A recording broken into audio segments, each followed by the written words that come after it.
Hey guys, Lizardlea here for Tiny Stockings Cat with Yarn. I totally just, I don't know what I'm on, you guys. This little kitty, if it'll focus. Okay, well you get it. It's a really gorgeous kitty with some yarn. So, Merry Christmas, Kim. I'm sorry this is late. Love you. Hope you like it. Alrighty! I'm doing some more weird narration because I've got David's not here. So, yeah.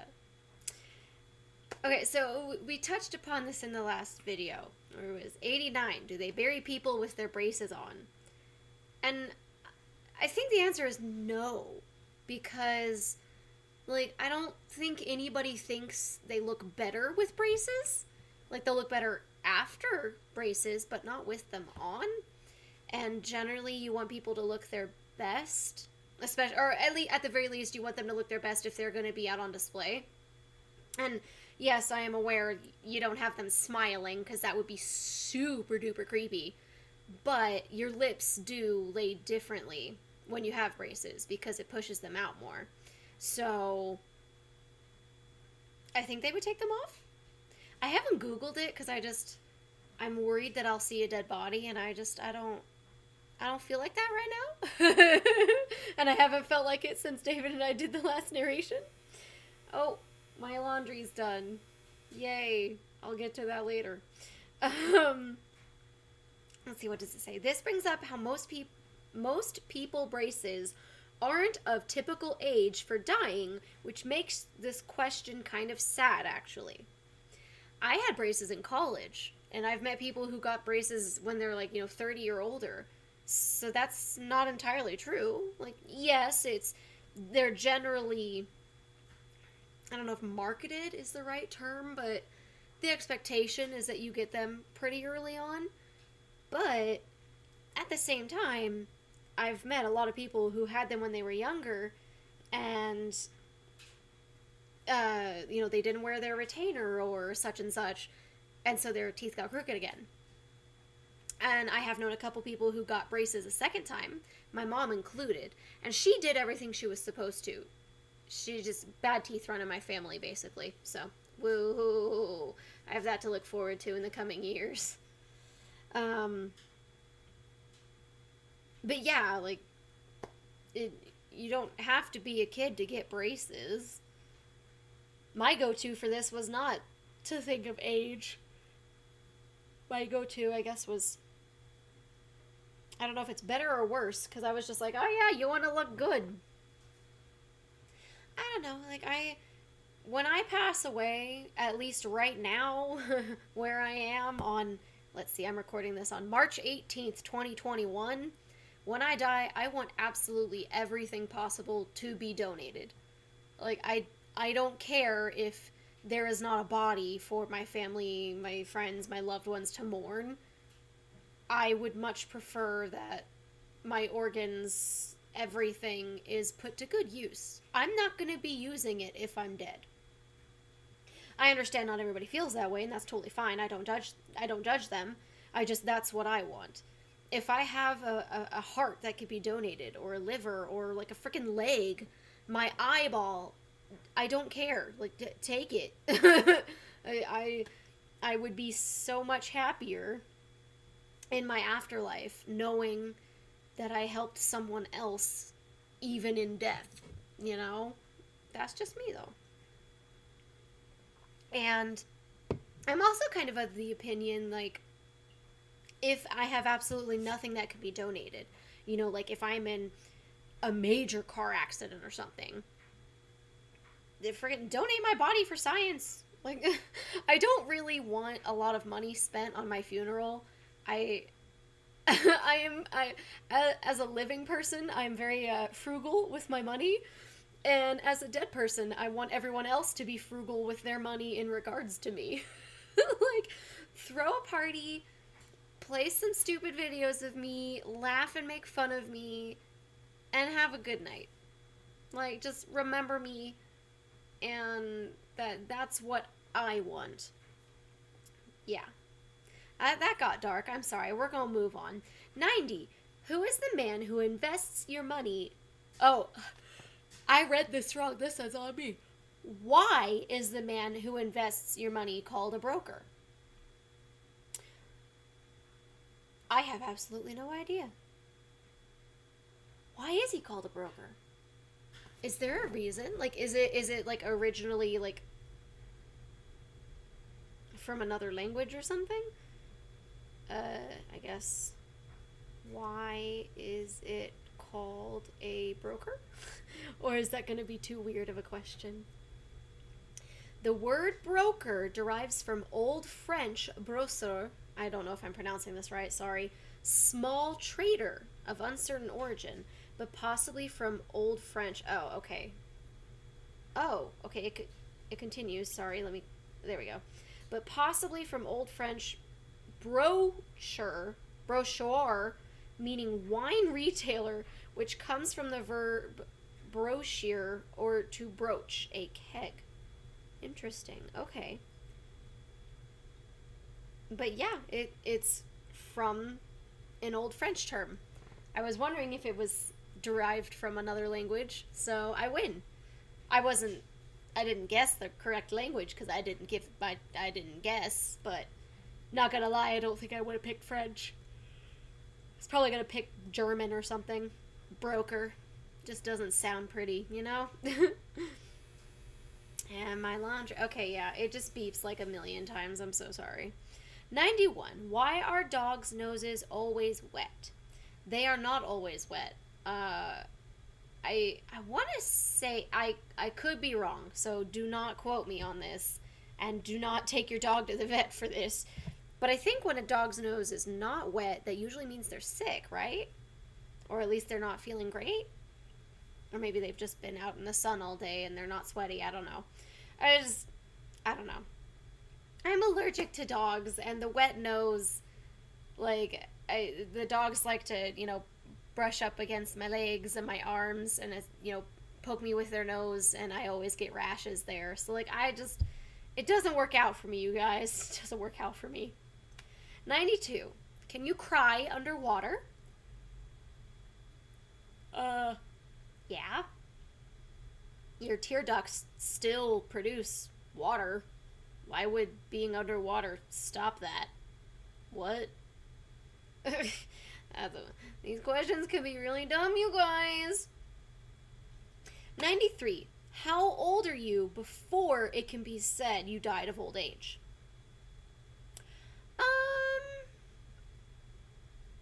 I feel like 80 plus would be up there. I don't even know when I actually consider someone old. I guess like 75? Because if you think the average the average lifespan is 100. I might be overestimating there, I'm not sure. But if that's what we go with, 75 is the 3/4 mark. And that's pretty far. Like, I don't think 50 or 60 is old. I really don't.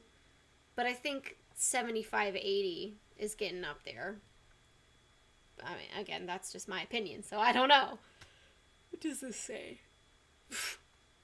Is old age a cop-out? Does it just mean there was no ravaging disease present? Yeah. Like, it means they didn't die of a heart attack.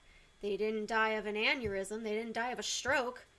Like, you get old and your body starts to fail you. That's just reality.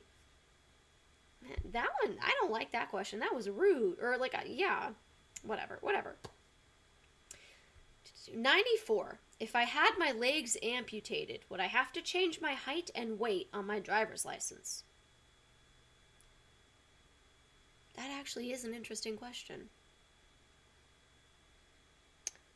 Okay, so thinking about it logically, I would say the height would remain the same, because if you're driving, you probably have prosthetics, and so they'll probably be similar to your previous height, just to be comfortable, I'm assuming. So that one probably wouldn't change. And your weight, I don't know. They might require that change. They might not. Does it? I don't know. Are you forced on your driver's license to say if you're uh, missing a limb or anything like that? I know that my glasses are on there. Everything I have always says, that I have to have my glasses. But I don't know if that's the kind of thing that has to be made available on your driver's license or not. That I liked that one. It made me kind of think because I don't know. Oh wait, it reloaded. Okay, I could have read it wrong, but I'm pretty sure it said never have I ever eaten cat food. And no. Like, I know I've tasted it because, like Tessa would eat some and then come over and lick my face. And I'd be like, yep, I know what that tastes like now. That's not for Lizzie. That is not a Lizzie yummy food. But I have never, like, put cat food in my mouth and eaten it. So, no. Like, it doesn't smell good. And the sound that it makes when, the kitties are eating it doesn't sound good to me. So, no. I've also never had dog food. Like I want human food for me and pet food for my pet. But if my kitty was a good girl, I would give her human food. Not gonna lie. 96. Never have I ever believed there was a ghost under my bed. No, I have not. I know when I was younger, especially like when I was still scared of horror movies and whatnot, I'd always worry that there was someone under my bed. I didn't think it was a monster. I thought it was someone that, like snuck into the house and was waiting for me to fall asleep so they could kill me. But I've never believed in ghosts, so I've never been afraid of them. So, yeah. 97. Never have I ever eaten something past its expiration date. That's not true. I've eaten plenty of things past their expiration date. Like, so many things. And, like, I know that they have to put expiration dates on soup, but I feel like I've had a couple that were a bit past and it was never an issue. I could be wrong. I don't know. I just, like... I think the thing that comes up the most would probably be milk. Like, so today is 3/18. If my milk says best buy date is 3/17, I will open it and I'll smell it. And if it smells totally fine, I will drink it. But as soon as it even just starts to smell like it's gone sour or something, that's when I pour it out. Because I'm like, nope, not gonna risk that it's gonna make me sick. Not worth it. And I unfortunately have had to dump out a lot of milk for that. But I don't drink nearly as much milk as I used to. And I'm really happy about that because although I love milk so much, I know that it is just the milk industry is not good, you guys. It really isn't. And I know there are things like almond milk. I haven't tried it. I feel like I should, just on the off chance that I really like it. Like, that could be perfect. Then I don't have to feel bad about any cows. Okay, 98. Never have I ever tasted Himalayan salt. I don't think I have. I'm pretty sure DJ has some in the kitchen. Because it's pink, right? I can see it from here. I could be wrong, though. It may not be. Like, what does this say?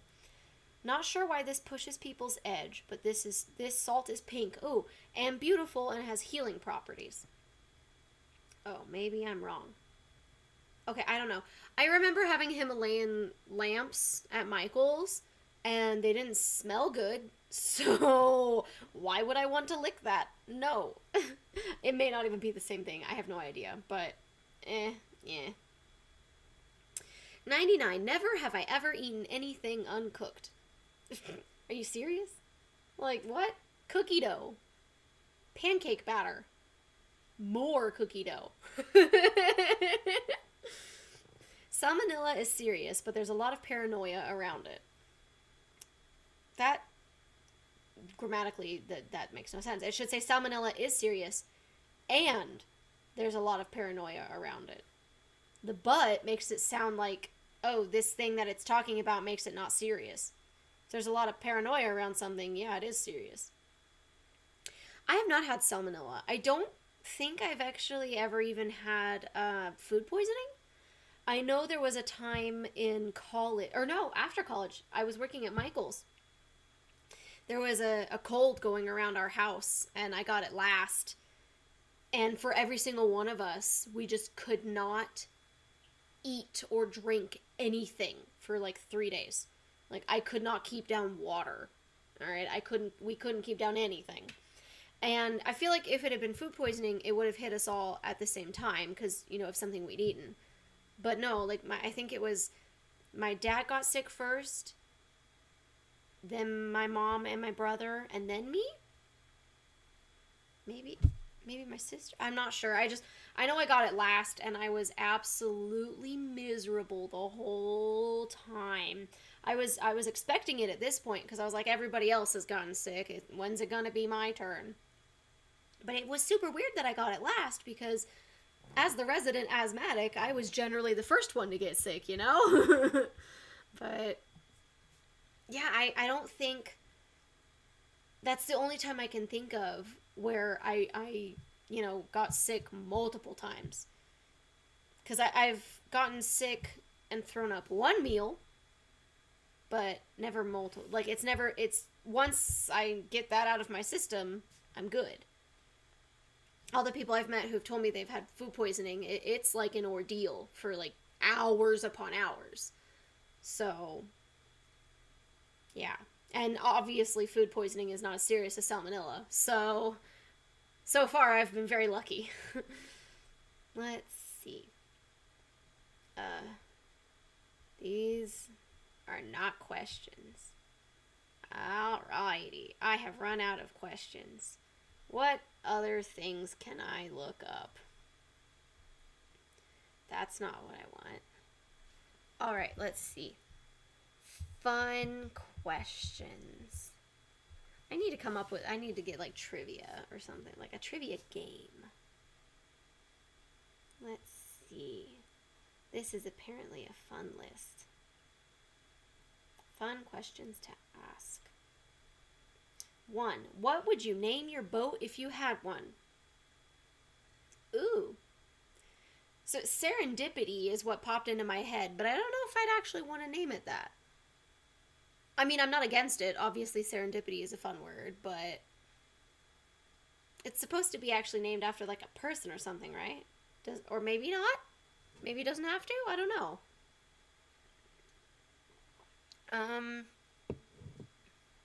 I guess I'm just gonna go serendipity. Yeah. 2. What's the closest thing to real magic? I would go with fake magic, because, like, until I learn how it's done, it looks like magic. So, how can there be anything closer than that? I don't understand. Let's see. With the new Smart, something coming out almost every day, what product amazes and astounds you the most? Oh. Products. Robots are pretty crazy. Like, I understand that there's like engineering and stuff behind this, but I don't understand it. So, it's pretty freaking magical to me. The internet is magic. 3. Who is the messiest person you know? I'm gonna have to go with my nephew. He's very messy. But he's like, 6 years old. So that's the expectation. 4. What will finally break the internet? God, what was it that was happening a few years ago when they were trying to police everything on the internet? If that had gone through, I think that would have broken the internet. Because then it's just, if you can't be even remotely anonymous, what's the point? Like, I'll see an article and I'm like, oh, I want to read that, but I don't want to see ads going on for in the future about this. I don't want to be associated with this and be bothered by it later on Facebook or something. So I'll read it in private mode. And I mean, like, this is like stupid celebrity things where it's like, yes, I want to know the answer, but I don't really care. I just want to know the answer. Yeah, I don't know. I think it's going to take a lot to actually break the internet. Like, too much information that it all just explodes. I don't know. Is that even possible? I don't know. 5. What's the most useless talent you have? I don't know if I still can, but once upon a time I could type with my elbows. My elbows are very pointy, so I could type with them. I don't know. Let me see if I can now. Do I have time? Maybe. Now I just need to find sticky notes. That should work, right? Loading sticky notes. Okay, let's see. Get up here.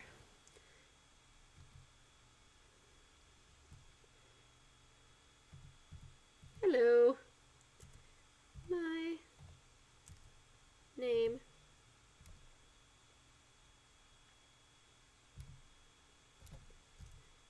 Oh, yeah, I just typed out, hello, my name is, or, well, hello, my name. I guess I could finish. Is. Oh, okay. I have to be standing up. If I'm sitting down, I can't get the points of my elbows properly. But, yeah, I can still type with my elbows. It's a stupid, useless talent, but I've got it. I learned it because of MySpace. It was like on a survey. It was one of the things you had to try, and I could type with my elbows, so it worked out. I'm so sorry you guys now have this useless piece of information. I'm also sorry if you attempt to type with your elbows after this. Don't be mad at me. It's not my fault. And that is the end of Tiny Stockings Cat with Yarn. I got 3 hours and 14 minutes of footage. It is so cute, you guys. Look at this little kitty. Oh, my only issue is you can't really see the eyes.